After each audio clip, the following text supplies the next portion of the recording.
खंडी है, पाखंडी है और ये दिल्ली में राजनीति करने आ रहे हैं। पंडित धीरेंद्र शर्मा शास्त्री को मणिपुर जाना चाहिए, जहाँ पे हमारे हिंदू भाई बहन काटे जाए। शरीर का मरना मौत नहीं, जमीर का मरना मौत है। धीरेंद्र शर्मा शास्त्री बागेश्वर धाम वाले एक समय आएगा, खुद मुझसे मिलने आएंगे।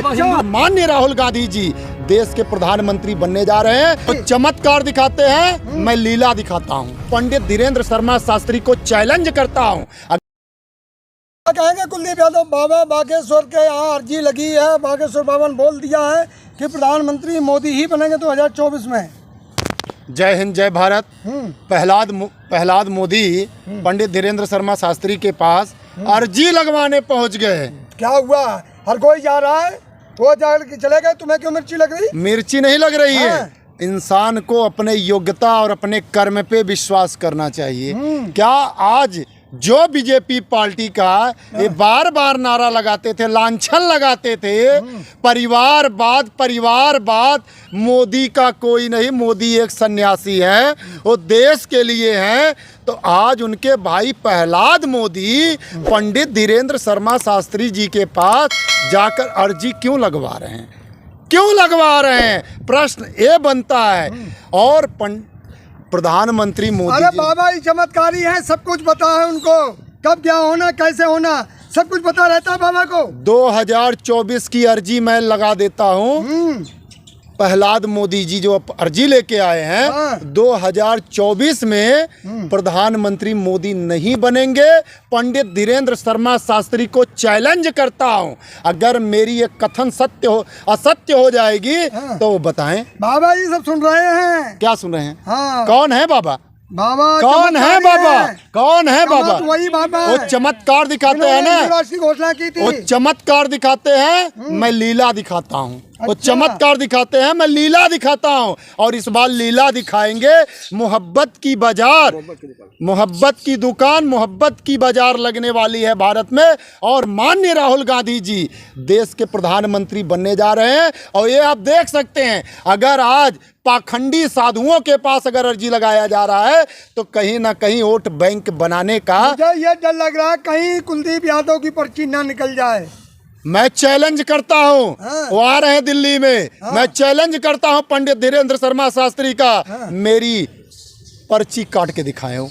मेरी पर्ची काट के दिखाए, जहां बोलेंगे वहां पे आएंगे। उनकी तरह मैं कायर नहीं हूं, सिक्योरिटी में नहीं चलता हूं, जहां बुलाएंगे वहां पे आऊंगा। अरे पहले अर्जी लगानी पड़ती है, ऐसे थोड़ा। मैं क्यों अर्जी लगाऊं? हम अर्जी नहीं लगाते हैं। हम अर्जी जिसको लगाना होता है हम लगाते हैं। अरे लाखों आदमी कतार में खड़े होते हैं, इंतजार कर रहे होते हैं। लाखों इंसान तो स्टेशन पे भी खड़े होते हैं, बस स्टैंड पे भी खड़े होते हैं। लाखों इंसान तो रोड के किनारे भी खड़े होते हैं, कहीं ना कहीं रैलियों में खड़े होते हैं। तो इसका क्या अर्थ है? इसका क्या मतलब है? बिहार में 10 लाख लोग इकट्ठे हुए थे। पहली बात तो ये जान लीजिए, अर्जी लगानी है। पंडित धीरेंद्र शर्मा शास्त्री अगर उनके अंदर इंसानियत है और सच्चे हैं, तो आज गरीब युवाओं और देश के किसानों का उनको अर्जी लगाना चाहिए। ये हमारे साधु संतों का इस धरती पे अगर कोई कर्म रहा है तो ये रहा है। आपने किस आधार पे बोला कि उनके अंदर इंसानियत, समाज का भला कर रहे हैं, पूरे देश का भला कर रहे हैं बाबा जी, और आप कह रहे हैं कि उनमें इंसानियत नहीं है? अगर पंडित धीरेंद्र शर्मा शास्त्री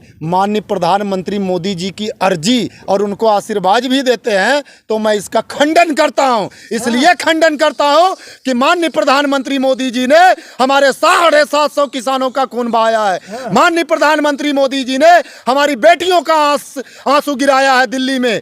हम माननीय प्रधानमंत्री मोदी जी जो हमारे देश की बॉर्डरों की रक्षा करते हैं, हमारे फौजी भाई, उनका खूनों के रक्त रुलाने का काम। और आज भी हमारे पूर्व सैनिक दिल्ली जंतर मंतर पे बैठे हैं। पंडित धीरेंद्र शर्मा शास्त्री, अगर आपका जमीर जिंदा हो तो हमारे पूर्व सैनिकों की अर्जी लगाने का काम करिए, जो बॉर्डर की रक्षा करते हैं, जो हमारे देश की रक्षा करते हैं। आप ऐसे पाखंडी नेताओं का अर्जी लगाते हैं। कुलदीप यादव जाएंगे बागेश्वर से मिलने? मैं क्यों जाऊंगा? पंडित धीरेंद्र शर्मा शास्त्री बागेश्वर धाम वाले एक समय आएगा, खुद मुझसे मिलने आएंगे। हिंदुओं की जोड़ने की बात कर रहे हैं, भगवा पहन के हिंदुओं के तोड़ने की बात कर रहे हैं। शरीर का मरना मौत नहीं, जमीर का मरना मौत है। हमारा जमीर जिंदा है। और हिंदू वो नहीं जोड़ रहे हैं, हिंदुओं का खंडन कर रहे हैं, हिंदुओं को पतन कर रहे हैं। पंडित धीरेंद्र शर्मा शास्त्री क्या बोलते हैं?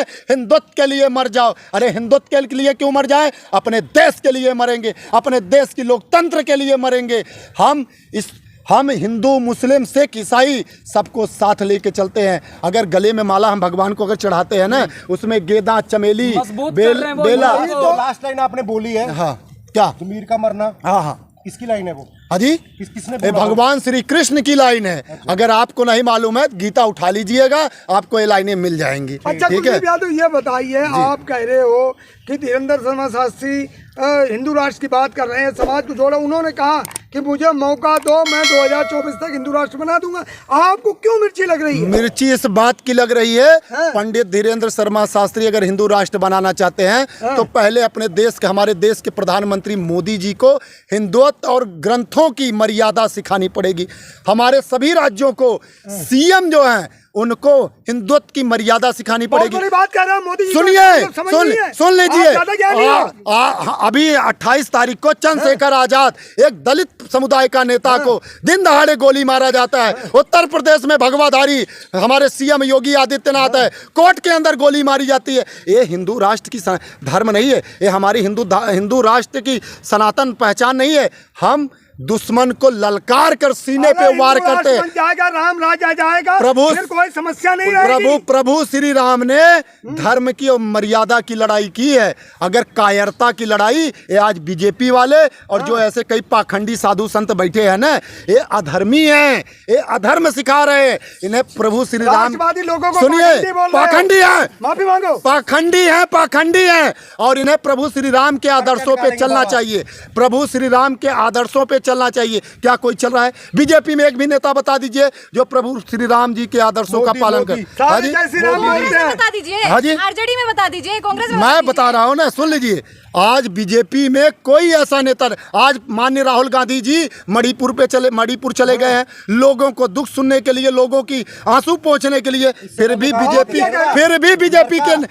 बीजेपी के नेताओं को पीड़ा हो रही है। किस बात की पीड़ा है? लेके शाम तक जय श्री राम बोलते हैं, आप कहते हैं उनको आस्था नहीं है। भाई एक बात बताइए, जय श्री राम तो राक्षस भी बोलते हैं, हम भी बोलते हैं।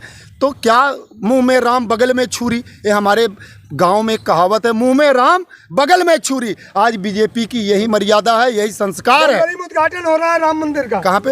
अयोध्या में। राम तो हमारे दिल में बसते हैं, राम हमारे हृदय में बसते हैं। राम जी का उद्घाटन तो हम सुबह उठते ही प्रणाम करते हैं। मंदिर हमारा जो सजीव है, इस मंदिर को पूजते हैं। और राम की तो पूरे भारत में कितनी मंदिरें हैं, तो क्या वहाँ पे उद्घाटन कर रहे हैं तो कोई नया राम थोड़ी ना आ जाएगा, राम वही है। मान ले कि आप श्री राम से बिल लाने लगे आप। तुम कुलदीप यादव बाबा सर जी लगाएंगे कि नहीं, ये बताओ। मैं भविष्य में ऐसे पाखंडी बाबाओं के पास कभी नहीं जाऊंगा, इनका बहिष्कार करता हूं और हिंदुस्तान की जनता से अपील करना चाहूंगा कि आज हमें पढ़ना है, आगे बढ़ना है, धर्म को भी अपने अंदर रखो। लेकिन अगर आप धर्म पे अगर किसी पार्टी विशेष या किसी समुदाय को टारगेट करते हैं तो ये हमारा हिंदुत्व का, धर्म बचेगा तभी देश बचेगा। धर्म हमारा बचेगा तब धर्म बचेगा। हमारा धर्म जो है, हमारा धर्म कभी जवाब मैं देता हूँ, सुनिए आप। हमारा धर्म जो है ये इनके बस की नहीं है बचाना। हम पहले भी बचे थे, बहुत सारे आक्रांताएं आए और हमें खत्म करने की कोशिश किए, हिंदुत्व को खत्म करना चाहा, लेकिन उन आक्रांताओं को मुंह तोड़ जवाब दिया गया और हिंदुस्तान से जिस तरीके से आए थे उल्टे पैर भाग खड़े हुए। और ये आज हमें ना गुमराह ना करे। और हिंदुस्तान की जनता से मेरी हाथ जोड़ के अपील है कि ऐसे पाखंडी बाबाओं के चक्कर में ना पड़े, अपने कर्म पे विश्वास करे, अपने आप पे विश्वास करे, अपने माँ बाप को भगवान माने। हाँ जी, सनातनी कट्टर सनातनी है तो इसका क्या मतलब? 100 करोड़ सनातनी जो है भाजपा के साथ हैं, बाकी बाबा के साथ। मैंने पहले उत्तर दे दिया, शरीर का मरना मौत नहीं, जमीर का मरना मौत है। और मैं सबको मानता हूँ, जो सत्य है उसकी साथ दूंगा। ईश्वर अल्लाह नूर ही पाया, कुदरत के सब बंदे, एक नूर जे सब जग उपजा, कौन भले सो मंदे। अगर कोई व्यक्ति हमारे संविधान के तहत कार्य करता है तो उसका सम्मान है, और संविधान का अनादर करता है तो उसको संविधान के तहत में उसको सख्त कार्रवाई होनी चाहिए। बाबा जी को आपने बहुत उल्टा सीधा बोला, माफी मांग लो। इसके बाद मैं पाखंडी लोगों से कभी माफी नहीं मांगूंगा। वो पाखंडी है। अगर उनके अंदर कोई सच्चाई है, अगर उनके अंदर कोई सच्चाई है, उनको बहुत सारे हमारे मठाधीश, कई हमारे संत महात्मा उनको चैलेंज कर चुके हैं और वहाँ पे पल्ला झाड़ के भागने का काम करते हैं। वो पॉलिटिक्स द्वारा सुनिए, वो बीजेपी के एक कहते नहीं, बीजेपी के एक टारगेट किए हुए और हिंदुत्व को वोटर बनाने के लिए ऐसे बागेश्वर धाम को आगे ला रहे हैं, जहाँ पे हमारे हिंदू भाई बहन एक वक्त की रोटी नहीं पा रहे हैं, जहाँ पे हमारे भाई बहन छत नहीं है आज उनके ऊपर, बरसात का मौसम है। पंडित धीरेन्द्र शर्मा शास्त्री को वहां जाना चाहिए। दिल्ली में क्या करने आ रहे हैं? दिल्ली में राजनीति करने आ रहे हैं। होना चाहिए, ये जमीर नहीं है, ना पंडित धीरेन्द्र शर्मा शास्त्री में है और ना बीजेपी के किसी के नेता में है।